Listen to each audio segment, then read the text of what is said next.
filho mais velho tinha tudo planejado, até o pai viúvo revelar o testamento verdadeiro. Riram dele no momento em que entrou no escritório do advogado. O homem de 62 anos, cabelos grisalhos despenteados, camisa amassada e sapatos desgastados, parecia completamente fora de lugar naquele ambiente de mogno e couro italiano. Os 3 filhos já estavam acomodados nas poltronas estofadas, vestidos com ternos impecáveis, relógios suíços reluzindo nos pulsos. O mais velho, Ricardo, 41 anos, nem sequer levantou os olhos do celular quando o pai entrou. A filha do meio, Patrícia, de 38, suspirou alto e cruzou as pernas com impaciência. Apenas o caçula, Marcos, de 33, esboçou um aceno rápido antes de voltar a olhar para a pasta de documentos sobre a mesa. O advogado, Dr. Henrique Salomão, ajeitou os óculos e fez um gesto formal em direção à última cadeira vazia, aquela mais simples, encostada na parede. A secretária cochichou algo para a recepcionista do lado de fora e ambas riram baixinho.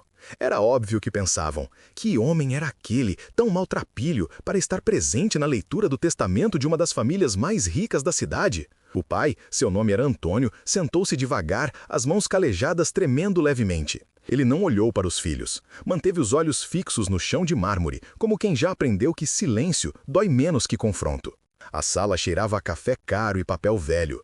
As cortinas pesadas bloqueavam quase toda a luz natural, criando uma atmosfera de clausura. Ricardo finalmente ergueu o rosto, lançou um olhar rápido para o pai e voltou a digitar furiosamente no celular. Patrícia bufou, ajeitou o colar de pérolas e murmurou algo sobre atraso desnecessário. O advogado pigarreou, abriu uma pasta de couro e começou a folhear documentos com a solenidade de quem está prestes a revelar segredos de Estado. Antônio respirou fundo. Seus dedos apertavam as dordas da cadeira velha como quem segura a última tábua num naufrágio. E você, se estivesse naquela sala, teria defendido o homem humilhado ou desviado o olhar como todos os outros? Conte para nós nos comentários. Mas ninguém naquela sala estava preparado para o que aconteceria nos próximos minutos. O que todos pensavam saber sobre Antônio, sobre a fortuna da família, sobre quem realmente merecia herdar o império deixado pela falecida esposa, estava prestes a ser destruído. E a verdade viria com a força de um furacão, arrastando mentiras, planos secretos e anos de desprezo acumulado. Dr. Henrique abriu a boca para começar a leitura, mas Ricardo interrompeu com um gesto imperioso da mão. Antes de qualquer coisa, doutor, precisamos esclarecer uma questão. Sua voz era firme, ensaiada, como a de alguém acostumado a dominar reuniões de negócios. Meu pai está presente aqui por mera formalidade. Ele não tem nada a ver com a gestão da herança. Minha mãe deixou tudo muito claro em vida. A empresa, as propriedades, os investimentos, tudo fica sob nossa administração. Ele pode continuar morando na casa da chácara, claro, mas sem acesso a contas ou decisões. Patrícia concordou com a cabeça, sorriso satisfeito nos lábios pintados de vermelho. Marcos permaneceu calado, mas seus olhos evitavam os do pai. Antônio não reagiu, continuou imóvel, como uma estátua de pedra corroída pelo tempo. O advogado ajustou os óculos novamente, desta vez com um movimento mais lento, quase teatral. Senhor Ricardo, agradeço a observação, mas permita-me proceder com a leitura oficial do testamento antes de qualquer discussão. Havia algo na voz dele, um tom quase divertido, que fez Ricardo franzir o senho. Dr. Henrique abriu o envelope lacrado, retirou várias folhas digitadas e começou a ler com voz clara e pausada. Eu, Helena Rodrigues da Silva, em pleno gozo de minhas faculdades mentais, declaro como minhas últimas vontades o seguinte. A sala ficou em silêncio absoluto. Até o tic-tac do relógio de parede parecia ter sido engolido pela tensão. Ricardo se inclinou para frente, confiante. Patrícia abriu a bolsa de grife e pegou um lenço, preparando-se para as lágrimas estratégicas que havia ensaiado. Marcos olhou rapidamente para o pai, mas Antônio continuava com os olhos baixos. E se você já percebeu que histórias de pais que se recusam a desistir mexem com você, inscreva-se agora neste canal. Toda semana trazemos relatos reais e poderosos como este. Deixo a totalidade de meus bens, incluindo a empresa Rodrigues Construções, as propriedades comerciais e residenciais, as aplicações financeiras e todos os demais ativos, para meu marido, Antônio da Silva. O advogado fez uma pausa. O silêncio que se seguiu foi ensurdecedor. Ricardo piscou várias vezes, como se as palavras não tivessem chegado ao cérebro. Patrícia largou o lenço e se levantou bruscamente. O quê? Isso é um erro. Tem que ser um erro. Marcos permaneceu sentado, mas seu rosto havia perdido toda a cor. Antônio, pela primeira vez, ergueu a cabeça. Seus olhos estavam úmidos, mas não de tristeza. Era algo diferente, alívio talvez, ou justiça tardia finalmente se revelando. Dr. Henrique continuou impassível. Aos meus filhos, Ricardo, Patrícia e Marcos, deixo a quantia de R$ 50 mil cada um, a ser depositada em suas contas no prazo de 30 dias. Declaro ainda que esta decisão foi tomada após profunda reflexão e está fundamentada em razões que ficam claras nos documentos anexos, os quais serão apresentados a seguir. Ricardo bateu o punho na mesa, fazendo os copos de água tremerem. Isso é uma farsa. Minha mãe nunca faria isso. Ela construiu aquela empresa com as próprias mãos. Ela sabia que nós três éramos os únicos capazes de manter o legado. Patrícia já estava ao telefone, provavelmente chamando outro advogado. Marcos permanecia mudo, olhos fixos no pai, tentando entender o que estava acontecendo. Antônio finalmente falou. Sua voz era baixa, rouca, mas firme. Ela fez isso porque vocês três me abandonaram quando ela mais precisou. As palavras caíram como pedras num lago silencioso. Ricardo virou-se para ele com fúria nos olhos. Abandonamos? Nós pagamos todos os tratamentos, todas as contas do hospital. Você não tinha dinheiro nem para o ônibus. Antônio assentiu devagar. É verdade, vocês pagaram, mas nenhum de vocês apareceu. Nenhuma vez em 6 meses de quimioterapia. Nenhuma única vez. A sala ficou em silêncio novamente, mas agora o peso era diferente. Patrícia guardou o celular lentamente. Marcos baixou os olhos. Ricardo abriu a boca para responder, mas não encontrou palavras. Dr. Henrique aproveitou a pausa e continuou. Dona Helena deixou também uma carta manuscrita endereçada aos filhos. Posso ler agora ou preferem recebê-la em particular? Ricardo fez um gesto impaciente. Leia logo, quero entender essa loucura. O advogado abriu um envelope menor, de papel fino e delicado, e começou a ler com voz mais suave, quase reverente. Meus queridos filhos, escrevo esta carta deitada na cama do hospital, no dia em que recebi a notícia de que o câncer não tem mais cura. Sei que vocês estão ocupados com suas vidas, suas empresas, suas famílias. Entendo que o sucesso que conquistaram exige tempo e dedicação, mas preciso que saibam.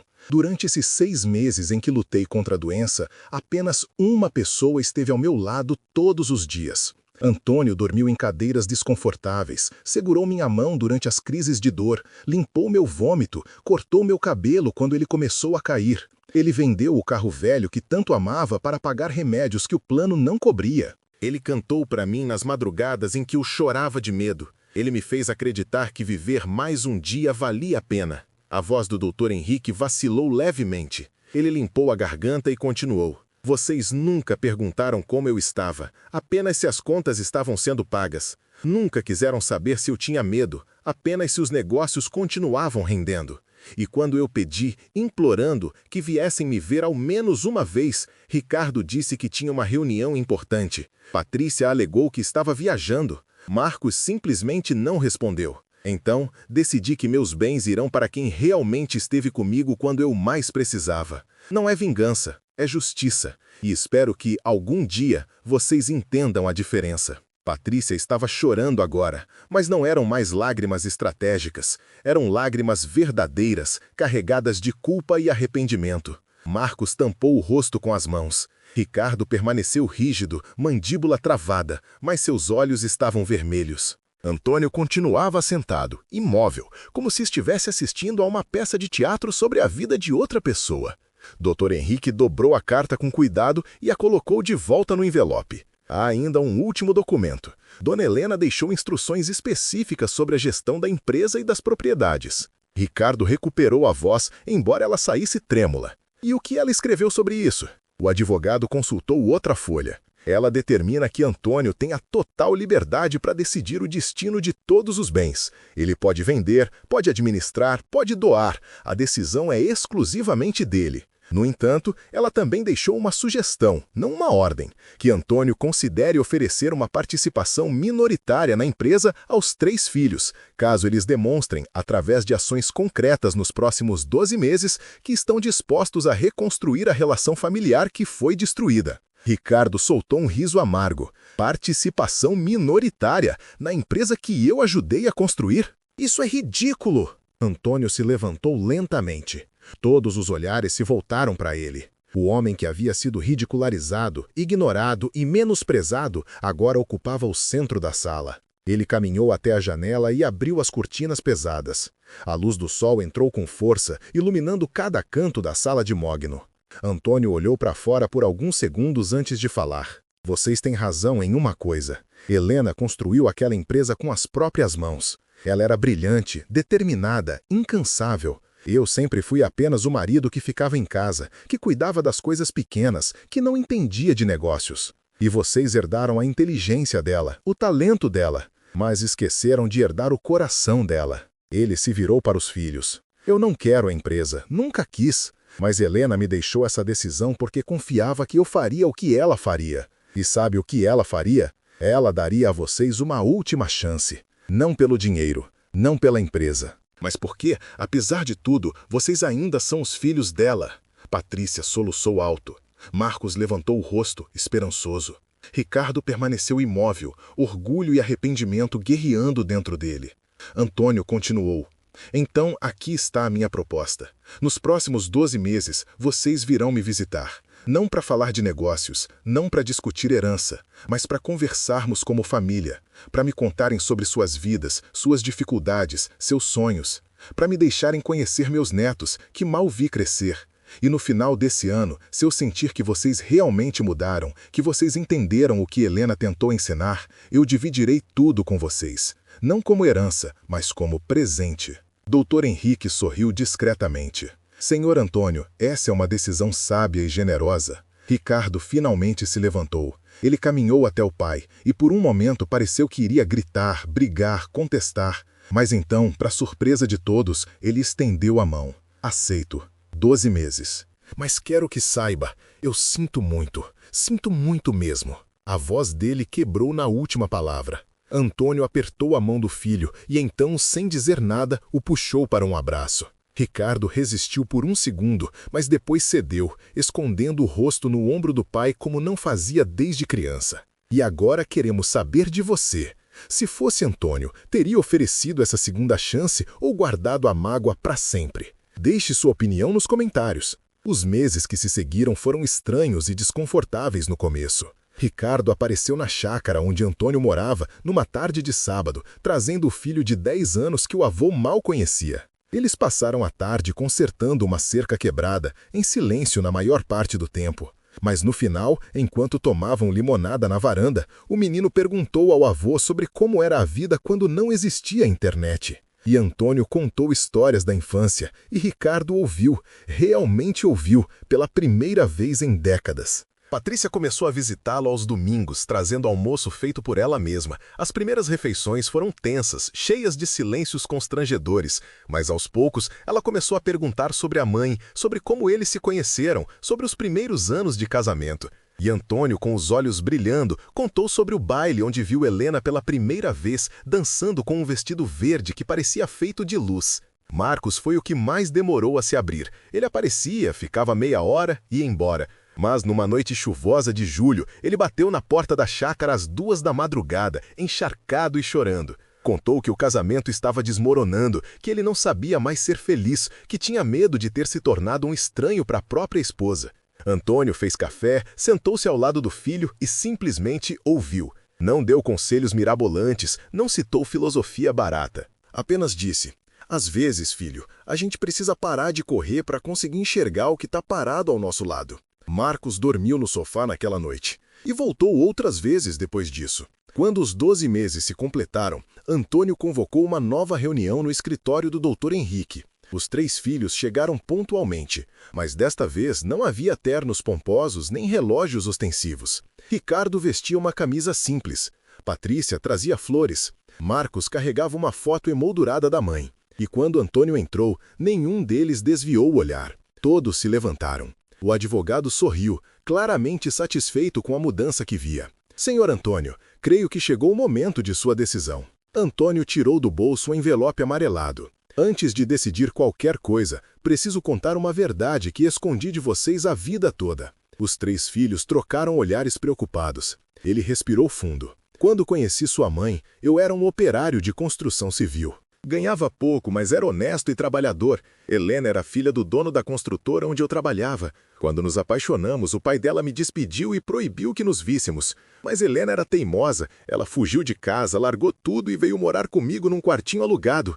E foi naquele quartinho, comendo arroz com ovo e sonhando com o futuro, que nasceu a empresa de vocês. Ricardo franziu o senho. Mas sempre ouvíamos que a empresa era herança do avô. Antônio balançou a cabeça. O pai dela cortou relações. A empresa foi construída por nós dois, tijolo por tijolo. Eu trabalhava no canteiro de obras durante o dia e à noite fazia os projetos com Helena. Ela tinha visão, eu tinha força. Quando ela ficou grávida de você, Ricardo, conseguimos o primeiro grande contrato. E a partir daí, a empresa cresceu. Mas sempre foi dos dois, sempre. Patrícia tinha lágrimas nos olhos novamente. Por que nunca contou isso para nós? Antônio sorriu tristemente. Porque Helena queria que vocês se orgulhassem dela. E ela tinha medo de que, se soubessem que eu também tinha construído aquilo, vocês me vissem como alguém que queria roubar o crédito dela. Ela carregou esse peso sozinha para me proteger. Marcos levantou-se e abraçou o pai sem dizer uma palavra. Ricardo e Patrícia se juntaram a eles. Foi um abraço longo, silencioso, que curava feridas de décadas. Quando finalmente se separaram, Antônio abriu o envelope e entregou a Dr. Henrique. Aqui estão os documentos. Dividi a empresa em 4 partes iguais, uma para cada um de nós, mas com uma condição: que trabalhemos juntos, que tomemos decisões juntos, que construamos o futuro juntos, como uma família de verdade. O advogado leu os papéis, conferiu as assinaturas e carimbos e assentiu. Está tudo em ordem. E posso dizer que, em 30 anos de profissão, nunca vi uma solução tão justa e bonita. Ricardo estendeu a mão para o pai, mas desta vez não era um aperto formal. Era o aperto de um parceiro, de um igual. Obrigado, pai, por nos dar essa chance, por nos ensinar o que a mamãe tentou nos ensinar e nós não quisemos ouvir. Antônio apertou a mão do filho e sorriu. Sua mãe sempre dizia que família não é só quem divide o sangue, é quem escolhe ficar, mesmo quando é difícil. Vocês escolheram ficar, e isso vale mais do que qualquer herança. Patrícia enxugou as lágrimas. Vamos fazer a empresa crescer ainda mais, mas dessa vez sem esquecer o que realmente importa. Marcos concordou. E vamos garantir que os nossos filhos aprendam isso desde cedo, que saibam que sucesso sem família não é sucesso de verdade. Naquele dia, ao saírem do escritório do advogado, os 4 caminharam juntos pela primeira vez em anos. Não discutiram negócios, não planejaram estratégias. Apenas conversaram sobre coisas simples. O aniversário do neto de Antônio, a viagem que Patrícia queria fazer, o curso de culinária que Marcos estava pensando em começar. E quando chegaram ao estacionamento, Ricardo propôs que todos fossem almoçar juntos. Não em um restaurante caro, mas na chácara, onde Antônio faria o seu famoso macarrão com molho de tomate caseiro. E todos concordaram sorrindo. Enquanto dirigiam, Antônio olhou pela janela e sussurrou baixinho, como se falasse com alguém que só ele podia ver. Conseguimos, Helena. Eles voltaram. E pela primeira vez em muito tempo, ele sentiu que a dor da perda estava sendo substituída por algo mais forte. A esperança de tu amor verdadeiro, aquele que não desiste nem julga, sempre encontra um caminho de volta para casa. Se esta história tocou você, inscreva-se agora para receber mais relatos poderosos como este toda semana. E clique no vídeo que aparece na tela para assistir ao próximo, com uma reviravolta tão impactante que você jamais vai esquecer.